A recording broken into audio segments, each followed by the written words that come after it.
जय जगन्नाथ बंधु मैंने देखु मु आज पश्चिम ओडिशा फेमस मुग मंडा करी पूरा मेजरमेंट अनुसार करी बहुत कौलिया होपरटा पूरा क्रिस्पी होगी चलतु मो मेजरमेंट अनुसार करूँ तापर केमी लगे कमेंट करूँ सांग मान भितर सेयार करूँ भल लगे निश्चित भाव में लाइक करूँ देखु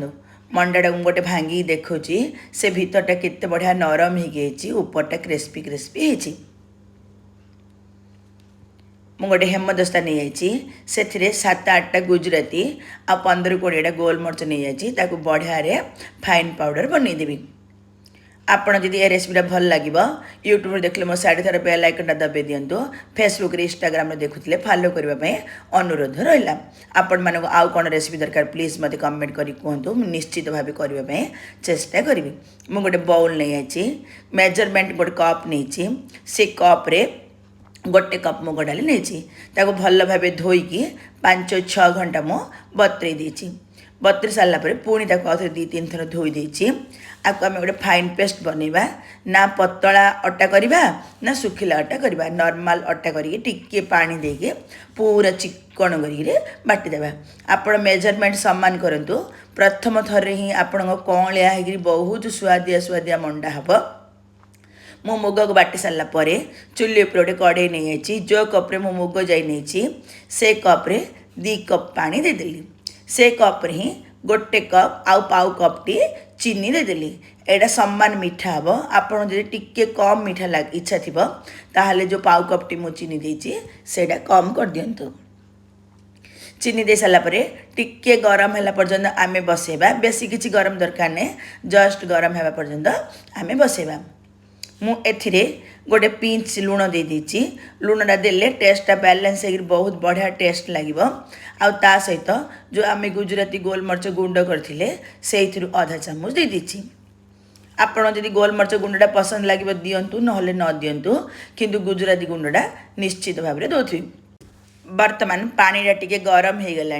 मु गोटे बड़ चामच नहीं से 2 चामच मु सुजी से देदेवी सुजीटा देले आमर मंडाटा भांगीबनी आ मंडाटा क्रिस्पी क्रिस्पी लगे आपण चाहिए चाउल गुंड देले हब अटा देले हब मैदा देले हब आपण जहाँ दौरान दिंतु सुजीटा दे सारापर टिके मु भल भाव घांटी देली ना सुजीटा गुला हो आमर जो मुग डाली बटाटा से देदेली मुग डाली बटा दे सारापर मुझे गोटे चामच टी घीओ दे देची घीओटा देले टेस्टा बहुत बढ़िया लगे ता सहित मंडाटा गुला हेनी नरम होकर भल हम बर्तमान आउ आमर किछि जिनस पड़बनी मीडियम फ्लेम रे मु रखी आपण हाई फ्लेम करंतुनी कि पोड़ीजीव स्लो फ्लेम कले भी लेट हम मीडियम फ्लेम रे रखिकी आपण लगातार घांटे मुग बटा दे सारापर आउ आपण पिठा पातिया को बंद करेंगे लगातार घांटी घांटी तार गोटे सुखिला बेटर बनईदेवे ए बेटरटा बनवाई गोटे 4-5 मिनट लगे बेटरटा बनी सारापर गोटे थाली रे मुझे ढाली देची पूरा ठंडा है पर्यंत आम अपेक्षा करवा टिके मु घीओ लगे थाली रे नले थाली छाड़बनी एपटे मुग जंतुणीटा टिके ठंडा है भितर आम तार पूरर प्रस्तुति करदेबा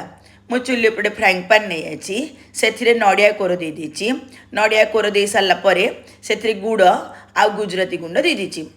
गुड़ को मु पॉलिथिन रखी छेची देची छेचिबा सब सुविधा हम कहीकि मु गुड़े करी आपण चीनी रे कले भी हम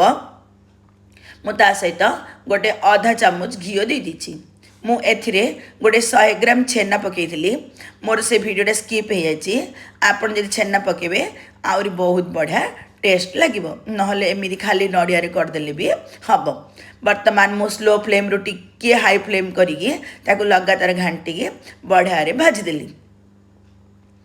भाजी हो गला मु चुली को बंद करी पुणी ठंडा हाँपाई रखिली एपटे मुग जंतुणीटा आमर ठंडा हो जाती हाथ में बढ़िया चकुड़ी देली देखो ना आमर सुखिला है ना आमर पतला है बढ़िया आपण लगातार टिके पानी हाथ होगी मुग जंतुणीटा को भल भाव चकटी देवे जदि आप भल भाव मुग जंतुणी चकटे आमर मंडारे चिन्ह आसबनी बहुत बढ़िया मंडा आमर हम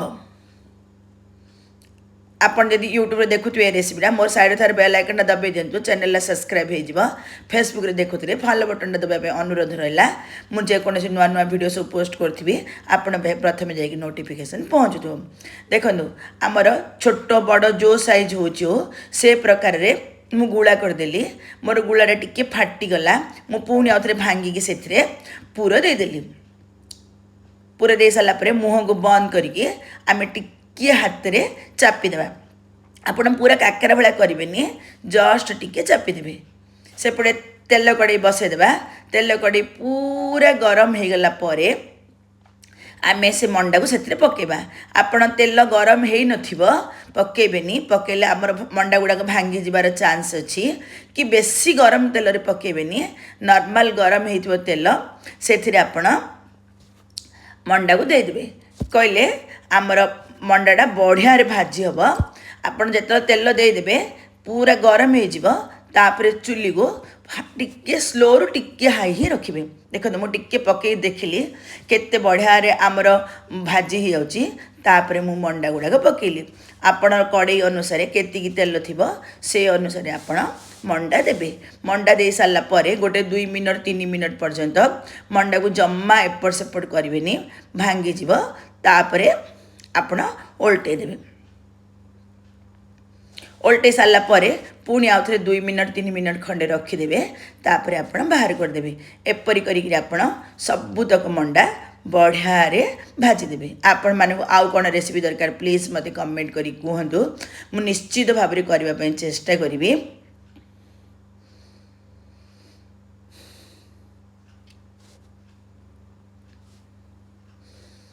ଦେଖନ୍ତୁ ଏପଟ ସେପଟ କରିକି ମୋ ମଣ୍ଡା ହେଇଗଲା। ବର୍ତ୍ତମାନ ମୁଁ ଆକୁ ଷ୍ଟ୍ରେନରକୁ ବାହାର କରିଦେବି। ତାପରେ ଆଉ ସବୁତକ ମଣ୍ଡା ଆରାମସେ କରିଦେବି। ସୁନ୍ଦରିଆ ମଣ୍ଡା ହେଇଛି ନା, ଏପରି କରନ୍ତୁ, ଏନ୍ଜୟ କରନ୍ତୁ। ରହିଲି।